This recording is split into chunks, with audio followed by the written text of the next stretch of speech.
తెలంగాణ రాష్ట్ర గీతంపై సర్కార్ స్పీడ్ పెంచింది. ఈ మేరకు సచివాలయంలో ముఖ్యమంత్రి రేవంత్ రెడ్డి సమావేశం నిర్వహిస్తున్నారు. పలువురు కీలక నేతలు, కళాకారులతో చర్చలు జరుపుతున్నారు. సమావేశానికి శాసన మండలి చైర్మన్ గుత్తా సుఖేందర్ రెడ్డి, శాసనసభ స్పీకర్ గడ్డం ప్రసాద్, జానారెడ్డి, మంత్రులు, ఎమ్మెల్యేలు, టీజేఎస్ అధినేత కోదండరాం, కవి అందశ్రీ, సంగీత దర్శకులు Keeravani, CPI MLA Kunamneni Sambasivarao, CPM రాష్ట్ర కార్యదర్శి తమ్మినేని వీరభద్రం, ఇతర ముఖ్య నాయకులు హాజరయ్యారు.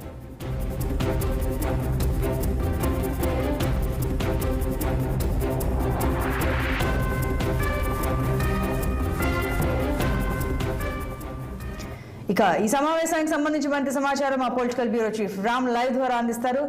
రామ్, చెప్పండి. ఓవైపు రాజముద్ర గురించి రగడ జరుగుతూ ఉంటే మరోవైపు ఈ తెలంగాణ గీతానికి అంటే రాష్ట్ర గీతానికి సంబంధించి సమావేశం నిర్వహిస్తాం. మరి సమావేశంలో ఏ అంటే ఈ దీని గురించి మాత్రమే, ఈ గీతం గురించి మాత్రమే చర్చించే అవకాశం ఉందా? ఏ నిర్ణయం తీసుకొని ఉన్నారు? Good evening Santoshi.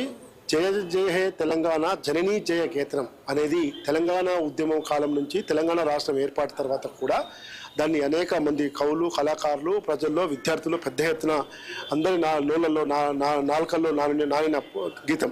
అయితే దానిపైన ఇప్పుడు కొత్తగా మళ్ళీ అసెంబ్లీలో కాంగ్రెస్ పార్టీ గెలిచి రాష్ట్రంలో అధికారంలో చేపట్టాక ముఖ్యమంత్రి రేవంత్ రెడ్డి బాధ్యతలు చేపట్టాక జయ జయ హే తెలంగాణ జననీ జయ కేత్రం గీతం ఒకటి ప్లస్ తెలంగాణ అధికారిక చిహ్నం రాజముద్ర, ఈ రెండింటి విషయంలో కొంత తర్జన భర్జన జరుగుతూ ఉంది. కొంత కాంట్రవర్సీ కూడా నడుస్తుందని చెప్పి అనుకోవాలి.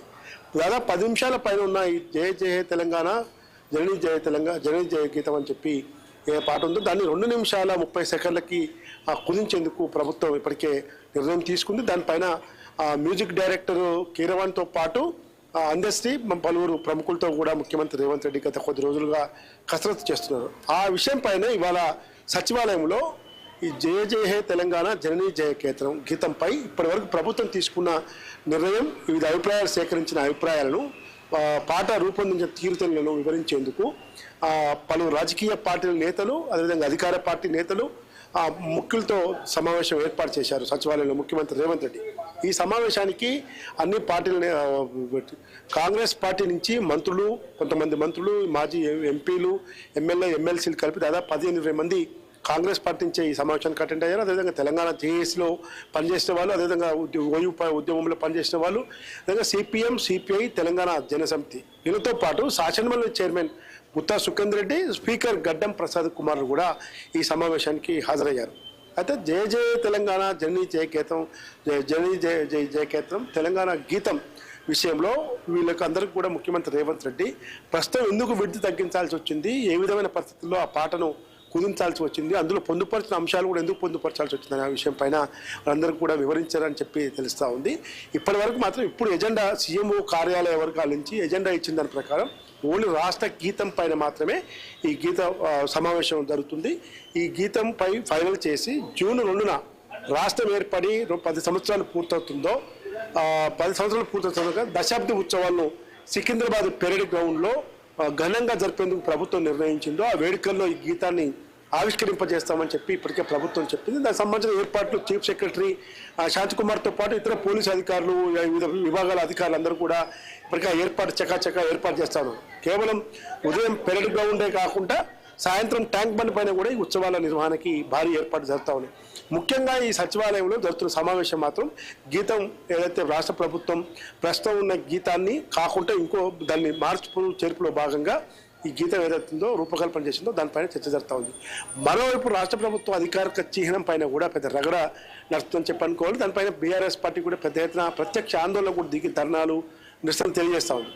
ఆ విషయంలో ఇటు ప్రతిపక్ష పార్టీ నుంచి కానీ ఇటు సోషల్ మీడియాలో కానీ పెద్ద ఎత్తున వస్తున్న వార్తల నేపథ్యంలోనే జూన్ 2న చేయాల్సిన రాజముద్ర కార్యక్రమం కూడా వాయిదా పడిందని చెప్పి అనుకోవాలి. ఎందుకంటే అది కేంద్ర హోంశాఖ అనుమతి కావాలి కంపల్సరీ. ఇప్పటికే బీఆర్ఎస్ పార్టీ కోర్టులో వేస్తామని చెప్తా ఉంది. కానీ ప్రభుత్వం క్యాబినెట్ నిర్ణయం తీసుకోకున్నా సరే కానీ ప్రభుత్వం వివిధ అభిప్రాయాలు తీసుకొని చిహ్నంలో ఇంకా నమూనాలను ఇంకేమేమి పొందుపరచాలి, దాదాపు 200 ప్రపోజల్స్ వచ్చాయని చెప్పి తెలుస్తూ ఉంది.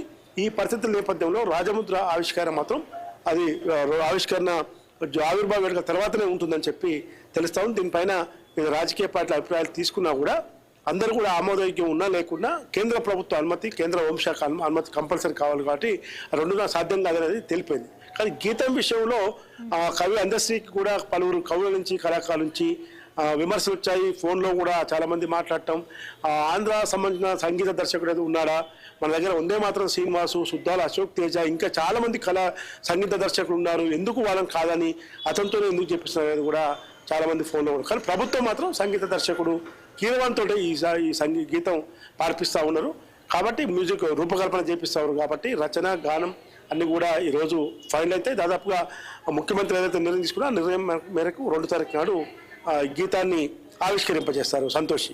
Okay, right Ram, thanks for the details. Thank you.